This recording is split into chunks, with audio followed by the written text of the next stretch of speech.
Hello, good morning class. So this is your science teacher, Ma'am Tanya Bernardo, and welcome to Science 101. So last time class, we discussed all about the Boyle's law.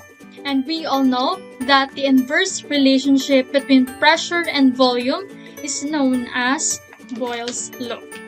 Okay, so this time class, we will going to discuss all about the word equations, writing chemical equations, and balancing chemical equations. So now class, let us proceed to our discussion.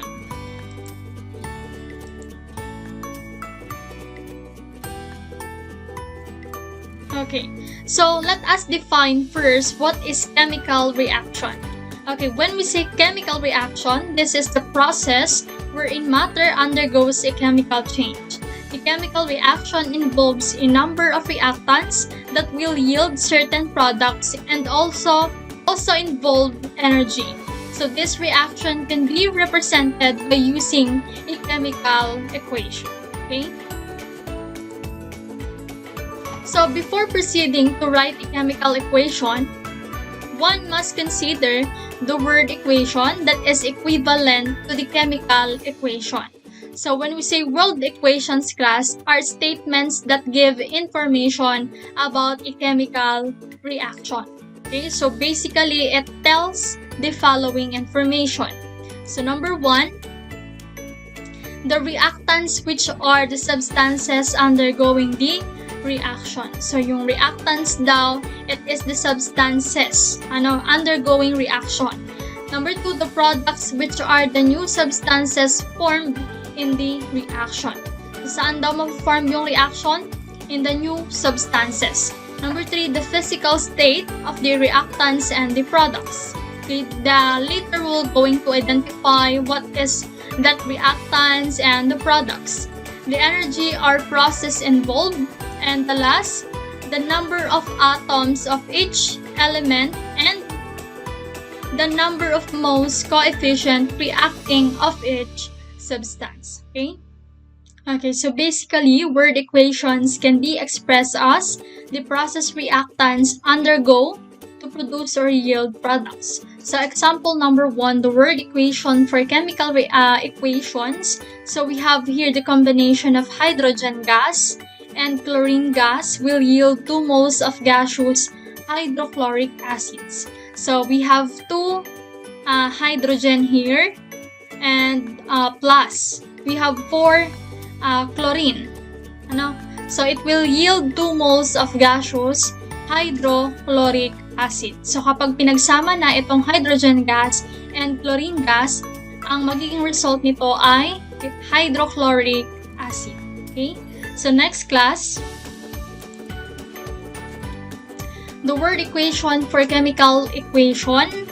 This is the combination of 2 moles of nitrogen gas and 5 moles of oxygen gas will produce 2 moles of solid dinitrogen pentoxide. Okay? So let us analyze. We have 2 moles, 2N. Okay? Kapag nakita natin yung element na N, this is nitrogen. So 2 moles of nitrogen gas. Then what is this? This is 5 moles of oxygen. Okay? So we have 5 moles of oxygen. So anong magiging resulta nito? It will produce 2 moles of solid dinitrogen pentoxide. So kapag nag-produce na siya, so ang tawag po dun sa nitrogen ay dinitrogen kasi dalawang element na yung nag-combine. And then we have also, ilan na yung ating oxygen? We have 5 oxygen. So that is magiging pentoxide na siya. Okay? Okay, so this is the structure. Kung paano siya gagawin. Okay, number 3, the word equation for chemical equation. Okay, the decomposition of 2 moles of water during electrolysis will produce 2 moles of hydrogen gas and 1 mole of oxygen gas. Okay, so let us analyze. We have here 2 moles of water, H2O niya. So, dalawa yung coefficient niya na nasa una. Okay, that is the coefficient. And we have here, ayan. So this is during electrolysis, or electrolysis. Okay, it will produce 2 moles of hydrogen gas and 1 mole of oxygen gas.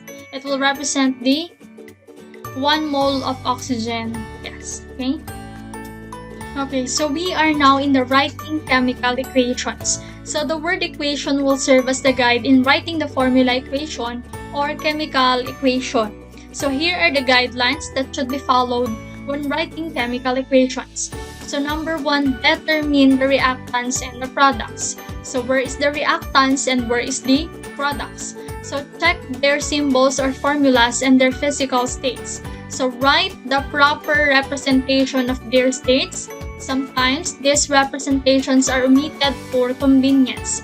So an arrow pointing downward means that it is in the gaseous state, while an arrow pointing downward means that it is in the solid state. Okay? So other symbols may also be used. For S, we have the solid. Okay? For the L, we have the liquid. G is for gas, and AQ is for aqueous solution. Okay? Number 2, a chemical equation uses an arrow pointing to the right to signify a forward reaction, while an arrow pointing to the left signifies the reverse reaction or backward reaction.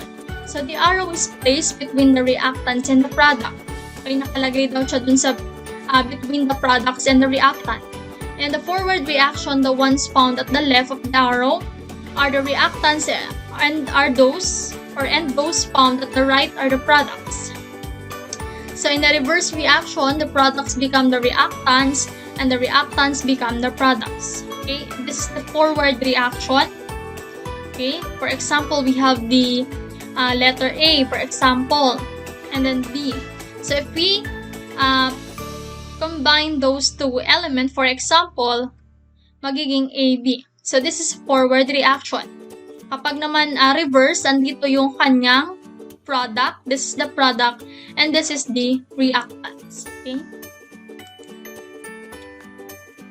Number 3, when there are 2 arrows in the middle pointing at opposite directions, it means that some of the products tend to change back into reactants at the same time that some reactants are changed to the products. So this condition is called equilibrium. So ibig sabihin sila ay balance.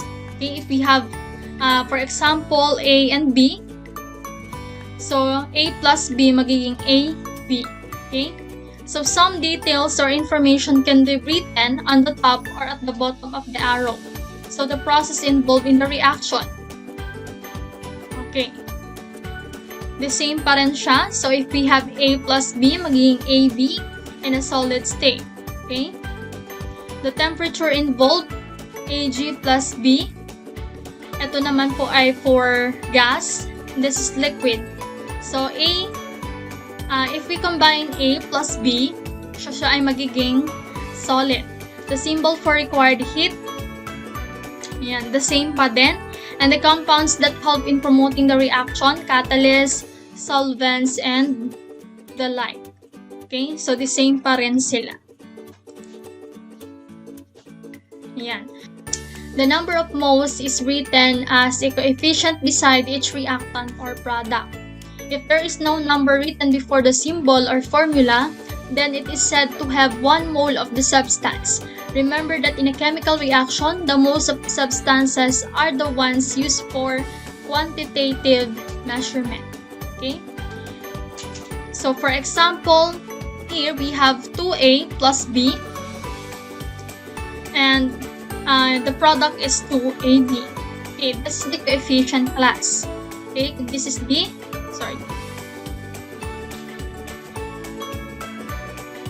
Okay, so this is the coefficient, number 2. Okay, this one is the element, A plus B. And then the product is 2AB. Now, sila ay balanced na. Okay, number 6, the number of moles is written to balance the chemical equation. The chemical equation will be erroneous if it is left unbalanced. According to the law of conservation of mass, the number of atoms on the reactant side should be equal to the number of atoms on on the product side. So, ibig sabihin daw, kailangan maging equal or balance yung kanilang mga atoms on the left and the right side. So, the reactants U should be converted into products.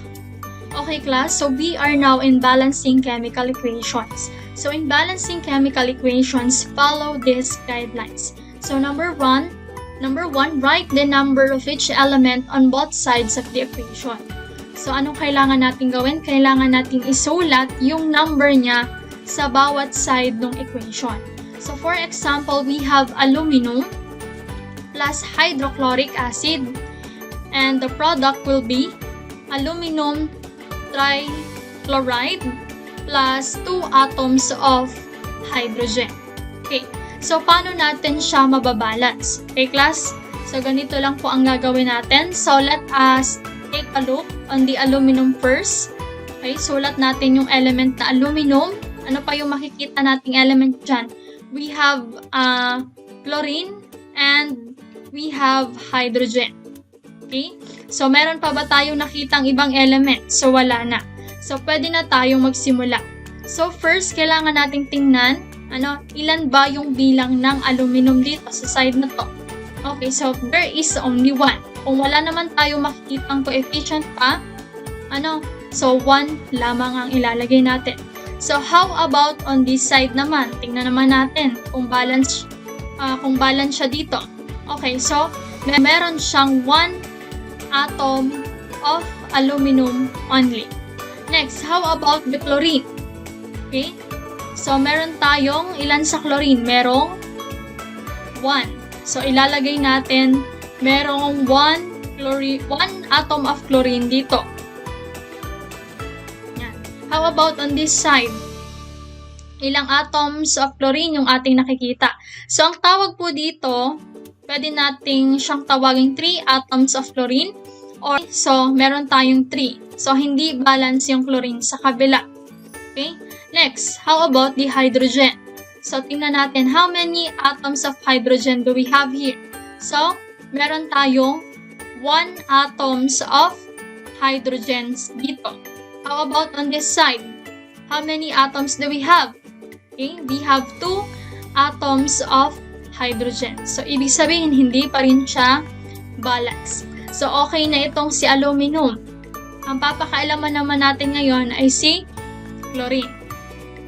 Okay, so, in example number 1, we have aluminum plus hydrochloric acid. And then the product, we have here aluminum and then 3 atoms of chlorine plus 2 atoms of hydrogen.